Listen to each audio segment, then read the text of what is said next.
अस्सलामुअलैकुम दोस्तों, मेरा नाम डॉक्टर अली असगर है और आज की इस वीडियो में हम डिस्कस करने जा रहे हैं मोस्ट इंपॉर्टेंट की points of force and motion.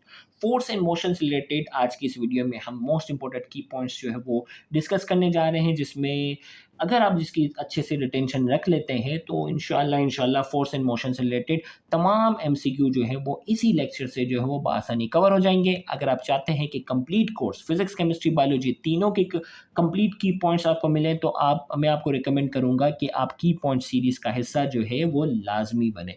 तो आइए स्टार्ट करते हैं की points of force and motion. सबसे पहले आपको मालूम होनी चाहिए कि स्पीड हमारे पास जो होता है वो डिस्टेंस अपॉन टाइम होता है। डिस्टेंस कवर्ड को जब हम टाइम से डिवाइड करते हैं तो स्पीड बनता है। इसकी यूनिट मीटर पर सेकंड है। डायमेंशन जो है, देखो मीटर जो है डिस्टेंस है एल, सेकंड टाइम है तो टाइम जो है टी ऊपर आ जाता है तो एल टी इनवर्स बनता है। जबकि वेलोसिटी जो है वो इसी स्पीड की जो है वो वेक्टर फॉर्म है, जिसमें क्या होता है डिस्प्लेसमेंट, जो कि शॉर्टेस्ट फॉर्म होता है, शॉर्टेस्ट डिस्टेंस होता है। किसी भी दो पॉइंट के दरमियान जो कम से कम फासला होता है उसे डिस्प्लेसमेंट कहते हैं। डिस्प्लेसमेंट को जब हम टाइम से डिवाइड करते हैं तो ये बनती है वेलोसिटी, जो कि वेक्टर क्वांटिटी है, जबकि स्पीड स्केलर क्वांटिटी है। इसकी यूनिट है मीटर पर सेकंड और डायमेंशन भी इसकी सेम है। अब जो वो स्पीड हमारे पास जो है वो इसके हमारे पास कॉन्सेप्ट है average speed, uniform speed, instantaneous speed. Average speed क्या है? Total distance divided by total time. जितना भी टोटल डिस्टेंस हमने कवर किया उसको टोटल टाइम से हम डिवाइड करते हैं तो ये बनती है एवरेज स्पीड। और इसी तरीके से यूनिफॉर्म स्पीड क्या है? Equal distance in equal interval of time. Equal distance जो है वो कवर हो रहा है इक्वल टाइम में, इक्वल डिस्टेंस कवर हो रहा है इक्वल टाइम में, तो ये कहलाती है यूनिफॉर्म या कांस्टेंट स्पीड कहलाती है।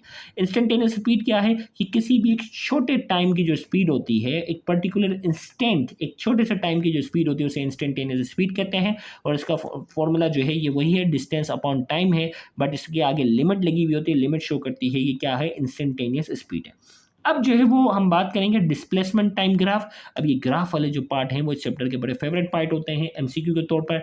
तो सबसे पहला एमसीक्यू आपके पास क्या बनेगा? डिस्प्लेसमेंट टाइम ग्राफ की मदद से हम कौन सी चीज़ मालूम करते हैं? तो आपका आंसर होगा वेलोसिटी।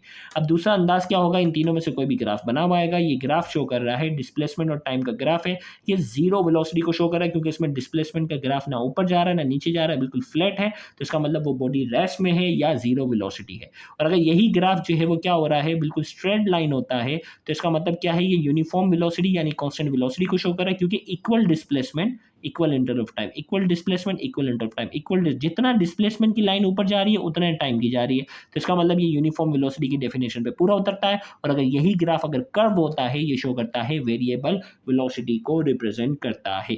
फिर अब आप बात करेंगे, हम एक्सेलरेशन की बात करते हैं। एक्सेलरेशन हमारे पास होता है change in velocity upon time. Time के लिहाज से जो वेलोसिटी में तब्दीली आती है उसे हम कहते हैं एक्सेलरेशन। एक्सेलरेशन की यूनिट होती है मीटर पर सेकेंड स्क्वायर और इसकी डायमेंशन हमारे पास बनती है L T minus two. Distance के लिए हो गया एल और टाइम के ऊपर स्क्वायर, सेकेंड स्क्वायर है तो ये हो गया टी स्क्वायर हो गया, तो ये ऊपर आ गया टी माइनस टू हो गया।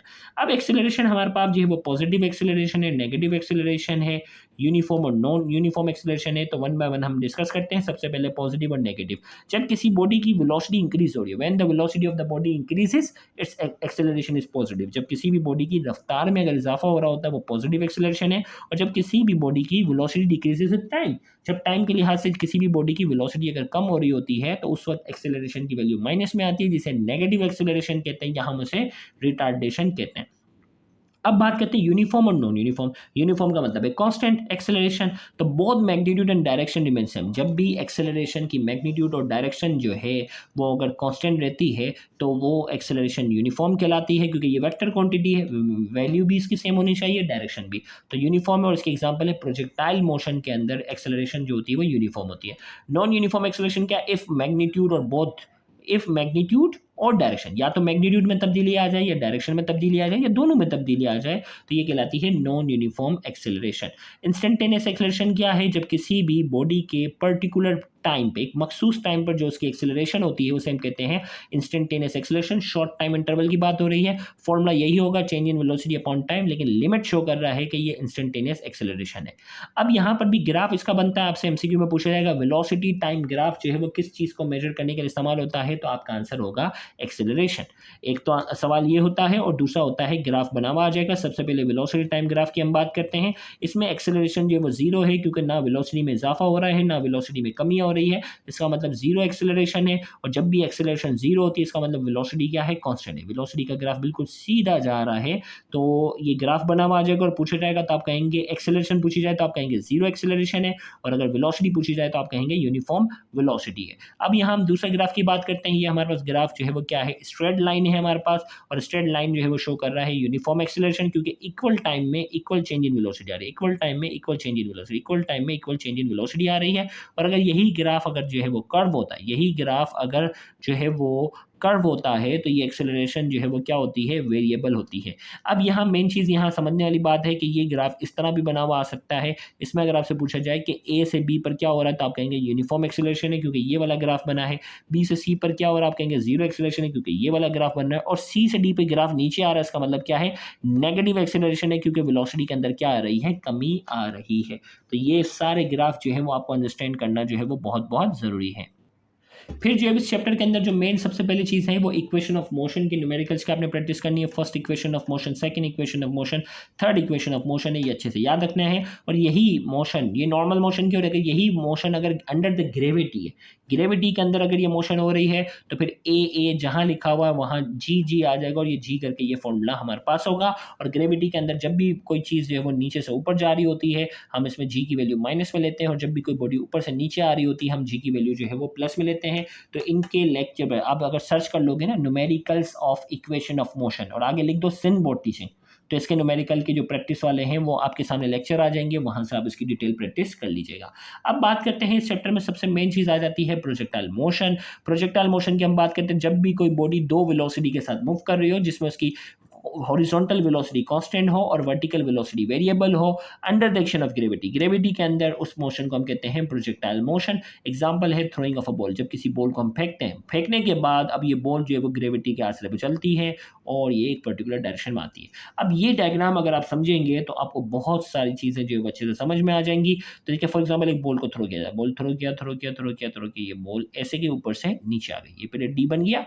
अब बॉल को जब हमने फेंका तो जिस वेलोसिटी के साथ फेंका उस इनिशियल वेलोसिटी को कहते हैं वी नॉट।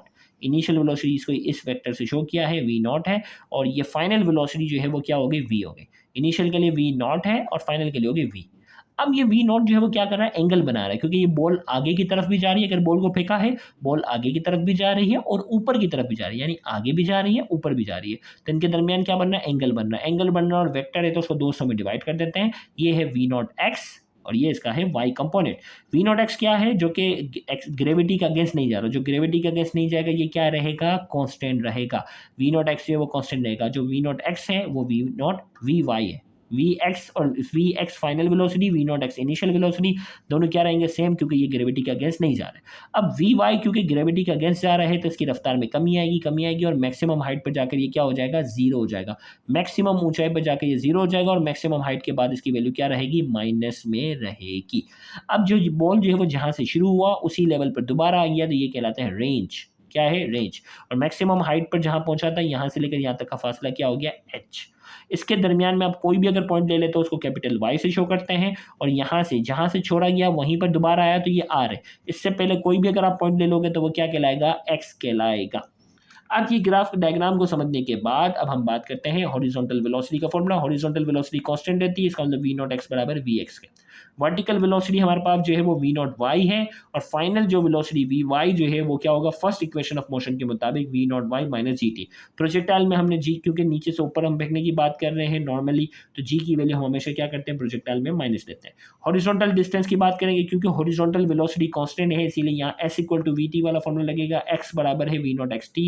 ये हॉरिजॉन्टल डिस्टेंस का फॉर्मूला याद रखना है। और वर्टिकल डिस्टेंस क्योंकि ग्रेविटी के अंडर में है तो यहाँ एक्सेलरेशन भी आ जाएगी, तो वर्टिकल डिस्टेंस जो कि वाई है इसका फॉर्मूला जो है वो सेकंड इक्वेशन ऑफ मोशन के मुताबिक बनेगा, y बराबर है we naught y t minus half g t square.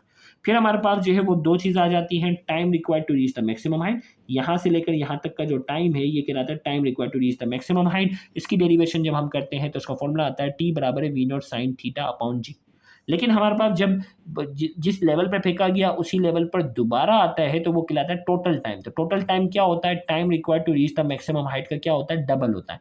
क्योंकि यहाँ से यहाँ तक प्रोजेक्टाइल को यहाँ से लेकर यहाँ तक पहुँचने में जितना टाइम लगता है उतना ही टाइम मैक्सिमम हाइट से दोबारा नीचे आने में लगता है। तो इसी तरीके से टोटल टाइम ऑफ फ्लाइट क्या हो गया, टोटल टाइम ऑफ फ्लाइट जो है वो क्या होगा, इसी को जो है वो क्या करो, डबल कर दो, V naught sine theta upon g, V naught sine theta upon g, तो ये हो गया 2 V naught sine theta upon g.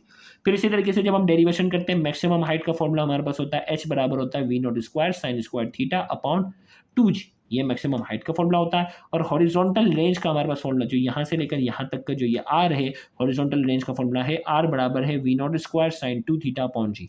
R horizontal range किसके बराबर है, we naught square sine 2 theta upon g. Maximum range की अगर मैं बात करूं, मैक्सिमम रेंज जो होती है उस 45 डिग्री पे होती है और उस पर साइन 2 थीटा की वैल्यू 1 के बराबर होती है। तो मैक्सिमम रेंज का फॉर्मूला हमारे पास वी नॉट स्क्वायर अपॉन जी है। मैक्सिमम रेंज किस एंगल पर होती है, 45 डिग्री पर। फिर आपसे पूछा जाए वो कौन सा एंगल है जिसपे हॉरिजॉन्टल रेंज और मैक्सिमम हाइट बराबर होती है, तो जब हम सॉल्व करते हैं ये 76 डिग्री इसका आंसर आता है। ये भी पास पेपर का फेवरेट सवाल है। फिर अगर आपसे पूछा जाए ऐसे कोई भी दो एंगल जिस पर रेंज सेम होती है, देखिए डिटेल लेक्चर में हर चीज़ बहुत डिटेल में बताइए, ऐसे कोई भी दो एंगल जिस पर जो है वो रेंज सेम होती है, उन दोनों एंगल का जो सम होता है वो हमेशा 90 के बराबर होता है। अब अगर आपको एक एंगल दे दिया जाए और कहा जाए कि दूसरा एंगल मालूम करो, तो इसी फॉर्मूले में आप यहाँ एक एंगल पुट करोगे, जबकि ये 90 अपनी जगह सेम रहेगा, उस एंगल को 90 से माइनस करोगे तो दूसरा एंगल आ जाएगा।